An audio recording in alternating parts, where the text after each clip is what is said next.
ఇవాళ వచ్చేసి traffic south Korea గురించి మాట్లాడుకుందాం. సౌత్ కొరియాలో ఇండియన్ అనేవాడిని ఎవరినైనా కానీ హోటళ్ళకు కానీ రెస్టారెంట్లకు కానీ క్లబ్లకు కానీ షాపింగ్ మాల్కి కానీ బయట బోర్డు పెడతారు. ఇండియన్ నాట్ అలౌడ్ అని చెప్పేసి బోర్డు పెడతారు. సౌత్ కొరియాకి అసలు మనం అంటే ఎందుకు గిట్టదో నాకు అర్థం కావట్లేదు. ఈ సౌత్ కొరియాకి మనకి బంధుత్వం ఉంది అని చెప్పేసి ట్రెండ్ రోల్ అవుతుంది. సౌత్ కొరియాలో ఒక రాజుని అయోధ్యను పరిపాలించిన ఒక రాణి సౌత్ కొరియా వెళ్ళి అక్కడ యువరాజుని పెళ్లి చేసుకుంది అని చెప్పేసి అంటున్నారు. సరే, జరిగితే జరిగి ఉండొచ్చు, ఎందుకంటే అప్పట్లో రాజ్యాలు రాజులు కాబట్టి వెళ్ళి అక్కడ చేసుకుని ఉంటే ఉండొచ్చు. కానీ మనం అలా చూసినా కానీ ఇండియాని నాట్ అలౌడ్ అని చెప్పేసి పెట్టకూడదు కదా. ఇండియా అంటే అంత వాళ్ళకి ఇయర్స్ ఏంటో నాకు అర్థం కావట్లేదు. ఇండియా చేసిన తప్పేంటో నాకు అర్థం కావట్లేదు. అది సౌత్ కొరియా అంటే ఎంత ఉంటుందండి, ఆంధ్రప్రదేశ్లో సగం ఉంటుంది. అంత చిన్న దేశం ఇండియాని దేశించటం ఏంటి? సౌత్ కొరియాలో జరుగుతుందంటే సరేనండి, మనం ఎవరూ పోవట్లేదు కదా అక్కడికి, మనకి ఎందుకులేండి అంటే అనుకోవచ్చు మీరు. కాదండి, ఇక్కడ సౌత్ కొరియాలోనే కాదు, మన ఇండియాలో కూడా జరుగుతుంది అదే పని.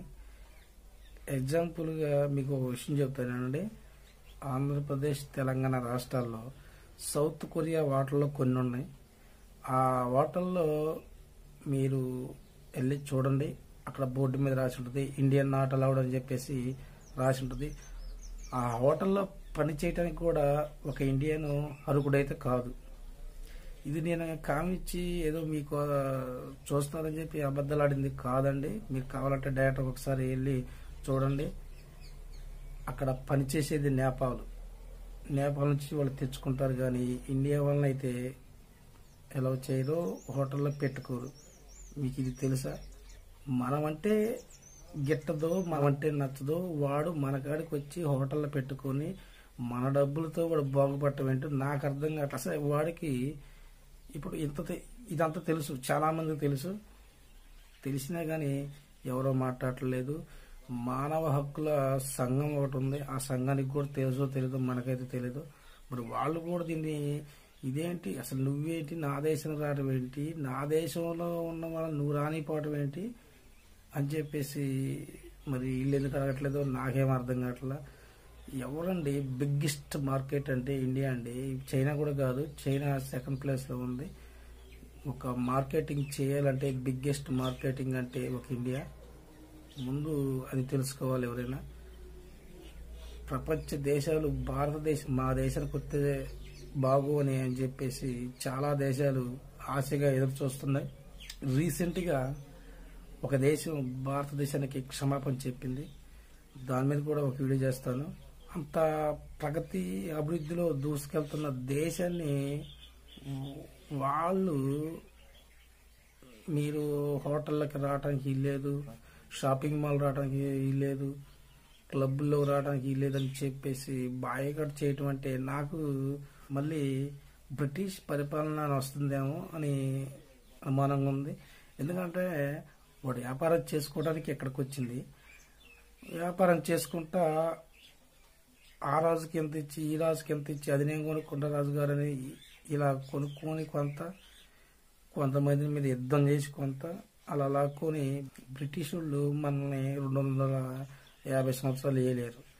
ఇక్కడున్న డబ్బు అంతా ఎత్తకపోయారు. మళ్ళీ అంటే సౌత్ కొరియాకి కూడా ఆ ఛాన్స్ ఇస్తారు. సౌత్ కొరియా కూడా అదే బాటలో నడుస్తుంది, అంతే కదా.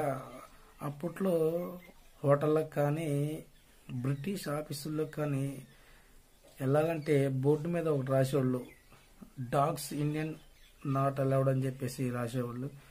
ఇప్పుడు కాకపోతే ఇల్లు డాగ్స్ అని ఒకటి మెన్షన్ చేయలేదు, ఇండియన్ నాట్ అలౌడ్ అని చెప్పేసి మెన్షన్ చేశారు కదా.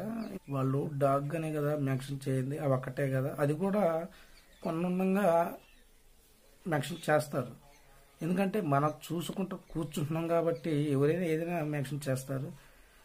మరి అసలు ఇది చూసిన వాళ్ళకి మరి ఏం చేస్తున్నారు ఇక్కడ ప్రభుత్వాలు, ఈ నాయకులు? వాళ్ళు ఇచ్చే డబ్బుల కోసం ఏమన్నా ఆశపడి కూర్చున్నారో ఏంటో మనకైతే తెలియదు. ఇది ఎంతమందికి తెలుసో నాకైతే తెలియదు. దీని గురించి మీరేమనుకుంటున్నారో నాకు కామెంట్ రూపంలో తెలపండి. ఇంతే సంగతులు. Thank you friends. జై హింద్.